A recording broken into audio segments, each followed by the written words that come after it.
computer. And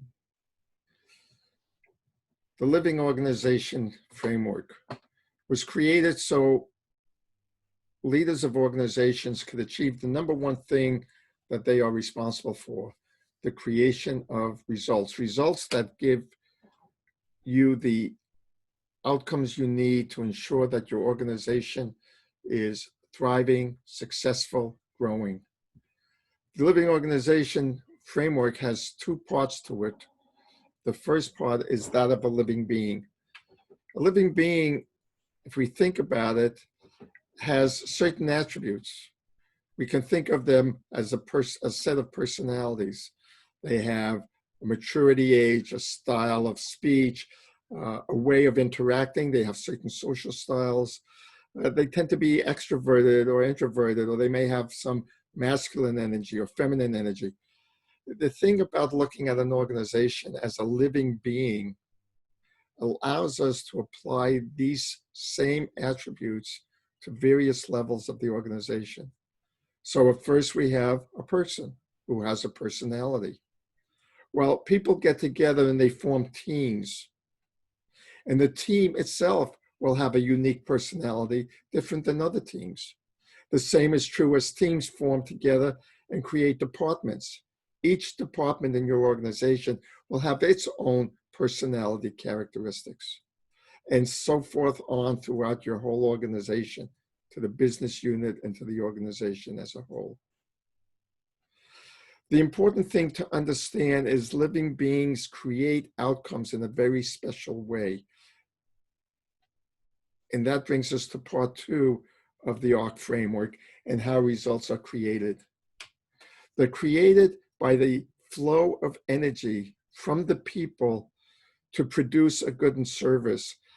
The flow of energy, the contribution they make, is guided by our business processes. But when you dissect that a little bit more, you get a sense that there's more than just the activity people do. In fact, there are three fields of energy that we identify. First, simply put, is the activity, the flow of energy that comes from the efforts of the people working together and individually. And the focus on this particular field of energy is to create the flow of that activity energy as efficiently as possible. But it's not the only energy. You've also got the relationship energy, the energy of interactions. And this adds to the quality or the focus of the performance of the organization. You can look at the activity energy field being contained within the relationship energy. And if that relationship energy isn't clean and flowing and aligned, you get a reduced level of activity. The third field is the context field, the deep stories that define who we are and how we see the world. It defines what is and is not possible. And the focus here is to cultivate the context field such that it carries our efforts effortlessly.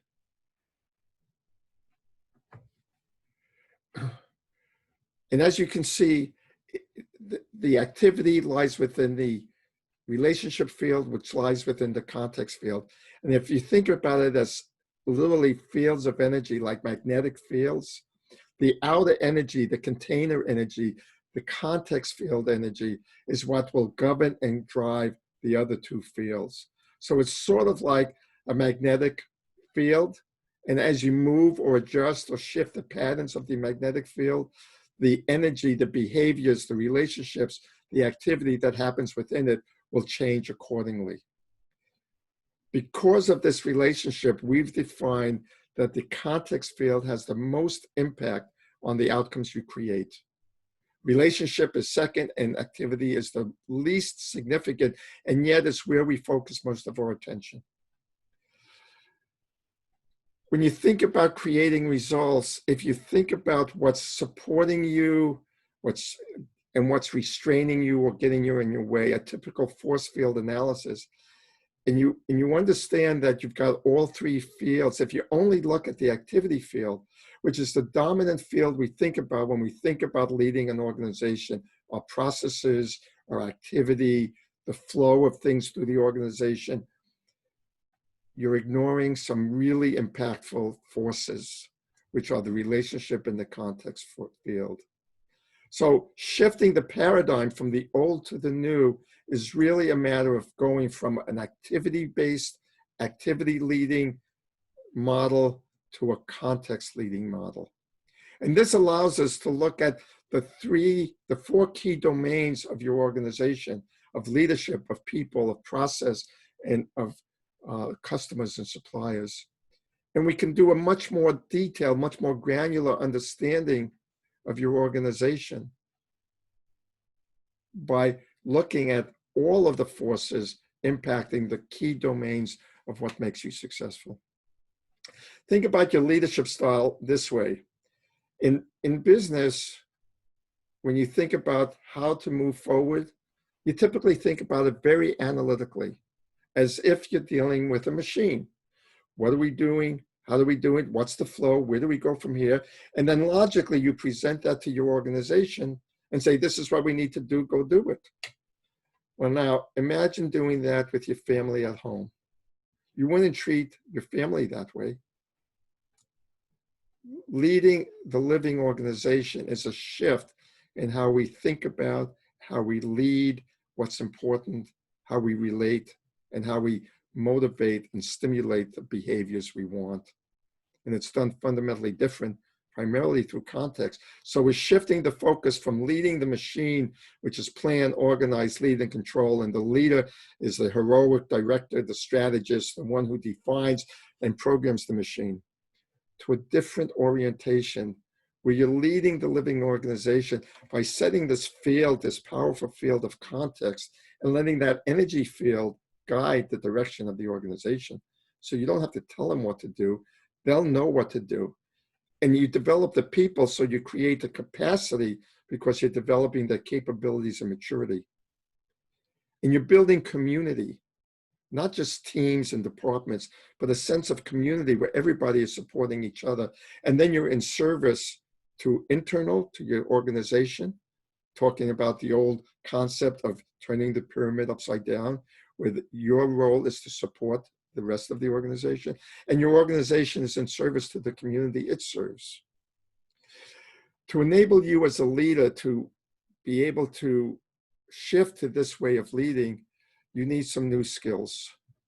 You need the skills that you already have, but you also need the skills, additional skills. We call it heart-centered wisdom, improv mindset, storytelling and ritual, and integrating opposites. So let me take you through that. If you think about the field of energy that you are in, and you think about the human body. So normally when you measure activity, you can see it, taste it, measure it, feel it, and it's very visible. But relationship energy and context energy is not quite so visible. But that doesn't mean you can't measure it. And the beautiful thing about being a human being is you can actually measure through sensing that field, like the body is an antenna. And all you have to do is learn how to tune to it. When I was at Hewlett Packard as an executive there, we used to teach this concept called management by wandering around. And we didn't just wander around and just kind of talk and jibber jabber. We actually were taught how to feel into what is the organization telling me? What am I sensing about what's going on? Not what's being reported and what's being said, but what do I feel?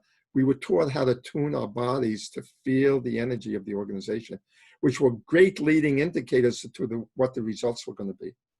So how do you tune your body to sense this? Well, it's not a mind activity. It's actually a heart activity. You've got to learn to tune the body by shifting into what we call the heart center. This is a field of energy. Quite frankly, it's like tuning to the frequency of love. And once you're at that frequency, you can actually, your body slows down. You can sense what's going on around you. You can be compassionate and understanding. And you can feel which direction the organization is heading. You can feel what the motivating context force is. You know, they teach mindfulness a lot. And mindfulness is a great skill, and it actually gets you eventually to the heart center. But what we found is there's a much quicker way by recognizing that the body is a tuning fork. It's like the dial on a radio. You can actually consciously tune the body to a certain frequency. Once you learn how to do that, it's easy to just get into any situation and start and learn this skill of what we call pause center shift. You pause out of the constant mind chatter of thinking and calculating and figuring out, and you just stop, take a breath, slow down. Shift your awareness right into the heart center, to the center of your being, and shift the frequency of your body, the frequency of your being, to that of love. And you'll be able to become much more aware of everything that's going around you. You'll also be capable of shifting or expanding your normal perceptions of how you see the world. One of the problems with our existing paradigms, and we all have them, we all have a specific worldview, is it could be limiting beliefs. We have a desired outcome, and here are the potential solutions, but all we have options to select from is that which lies within our particular paradigm. What if the ideal solution is not the one within our paradigm, but the one outside of it? By being able to shift, we can open to the possibilities that there's other things to look at. And we can actually control this field of energy that contains the relationship and activity. But let's now talk a little bit more about context. How is it created? How is our worldview created? And how can we adjust it for ourselves, for any individual? How can we help people shift their mindsets? And how can we shift the mindset for the collective? See, the beautiful thing about the living organization paradigm is that it's a collective energy. The organization itself, as we showed earlier, is a living being. So all the principles that you apply to yourself or to any individual apply to the collective as well. So let's look at how context is created. First of all, somewhere along our life, on a personal basis, when I was younger, in an organization at the early stages of its startup phase, its entrepreneurial phase, we have an experience. We respond to that experience by creating some story that makes sense out of that experience. We give that experience a meaning, and we associate a particular behavior that we believe will keep us safe and successful given that particular experience and the meaning we make of it. Important to note that we are making up that meaning. The reason that's important is we can make up a new meaning, create a new story. The collection of all of these story behavior pairs that we create over our course of our life, as well as the course of our organization's life, becomes our model of reality, our core set of beliefs. It's like our psychic DNA. It's our worldview. It's the way we believe life works. It's the way we know to be safe and successful. Here's the trick. Once we have this story pattern, we become highly efficient at responding to new events. We have an event, we already have the DNA pattern set, the story behavior pattern combined. The event triggers that particular DNA strand, that psychic DNA strand, and it creates a response. We don't have to think about it. We don't, I'm driving along and I hear the siren behind me. I'm going to tighten up on the wheel because, I know they're going to give me a ticket. I take a breath because he goes on by me and picks up another car. But the initial reaction, what you might call my reflex or my knee-jerk reaction, is triggered by the event, story, behavior, pair, DNA that creates my response. This makes things highly efficient for us. It also makes us sort of stuck in certain ways of behaving. So to create a shift in the story behavior pair is what we're really looking for. Now let's apply this to a typical business problem. Here's my challenge. I happen to have flat revenue, and my desired outcome is I want growth. I want to increase my revenue. Now, I know I can't just tell people go increase revenue because they have certain behaviors that are producing the flat revenue. In this example, we'll show the behaviors as the salespeople are used to being order takers. They just process incoming orders. And as long as there's a volume of orders coming in, I'm producing revenue. But when I reach that plateau and I need to create more customers, I'm not doing that. So my revenue has now remained flat. I've reached that plateau. Now, to expect my salespeople to increase revenue by doing the same behaviors they've always done is what we call insanity, right? Expecting a different outcome by doing the same thing over and over again that I've always done. So we don't want to do that. What we need to do is define a new behavior pattern, which is processing incoming orders. We still want them to do that, but we also want them to grow the customer base. So most change activities stop at this level. Here's the problem. Remember, for every behavior, there's a story or a context associated with it. So why are they focused on just processing orders? It's because they have a context. They have learned over the course of working with the company from its startup phase, we put a focus on it's really important to get to the phone quickly, to process as many calls as you can, and to know the product specs. Well, this particular context will not produce the behaviors we need. It will produce the behaviors we've got. So that won't work. What we have to do is shift the context to a whole different story about what the role of salespeople are. If we don't take this level of change in the process, we'll never get the outcomes we want.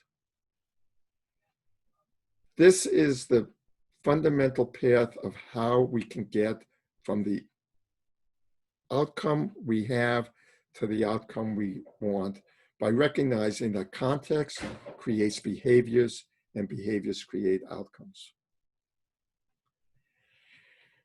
That's the fundamental flow of the living organization. And the first part of the skill set is to learn how to do this. And there's actually ways to do that. We teach a model called storytelling and rituals, because remember, the context was created by the stories we made up in response to the experiences we had. And they become sort of solidified, they become ritualized. And then the behaviors become automatic, which makes us highly efficient. But for change, we really have to shift that and create a new context, which means unpacking the old stories, creating a new story, and creating rituals that support that new story. The other skill set we talked about was heart-centered wisdom and heart-centered listening, and that has a lot to do with communications, the relationship building part of things. How do we relate to each other? Now, it's been pretty acceptable practice in communications training that we pay attention to what's called active listening or attentive listening, as we like to call it, where you're paying attention to what's being said. And the goal is to get what they're saying into my head so I have the same picture that they have. But there's another part to us as human beings, and that's the deeper experience, our own personal context, or the context of our customers, if you want to look at them as a living being. And so what we really want to do is connect the heart to the heart, as well as the head to the head. The other skill we talked about was improv mindset. You know, there's a wonderful body of knowledge centered around improvisation. And we know how to create and teach people the skills of improv. Why do we need the skills of improv? Because we live in a VUCA world. It's uncertain. We don't know. I mean, who predicted COVID? And how do you say, yes, COVID is a reality. Yes, it's here today. And I'm going to keep my company growing. What's the opportunity? How do I pivot? That's learning to be able to think and lead with an improv mindset is a critical skill. The ability to say yes and to whatever shows up and to do it quickly. And to teach your organization as a living entity, as a living being, that same skill set will enable you to be agile and responsive. The fourth area we talk about is integrating opposites, because most of the journey of life is not simple black and white, yes or no, 2 plus 2 equals 4. A lot of the challenges we have as an organization is what is the right balance between centralization and decentralization? A lot of talk about self-management, but is that right for every organization? Is it right for every part of every organization? What's the right balance between honoring the individual and the creativity of the individual and the need of the team or the collective or the community? What's that balance? And how do you know what that balance is? Stability versus change. It's not an either or. Structure and fluidity, specialization and generalization. These are all real life challenges that we face. And so how do we deal with that? That's another critical skill that you need to be able to lead a living organization. And we use a model drawn from polarity thinking by Barry Johnson. And basically it's a way of looking at the polarities, looking at the upside of each polarity, looking at the downside of each polarity, and recognizing that there's an energetic loop going from one polarity to the other.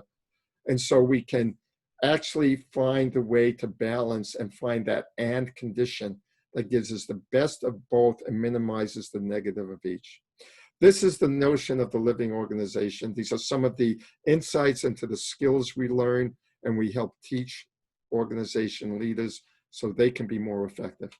Thank you for taking the time to listen.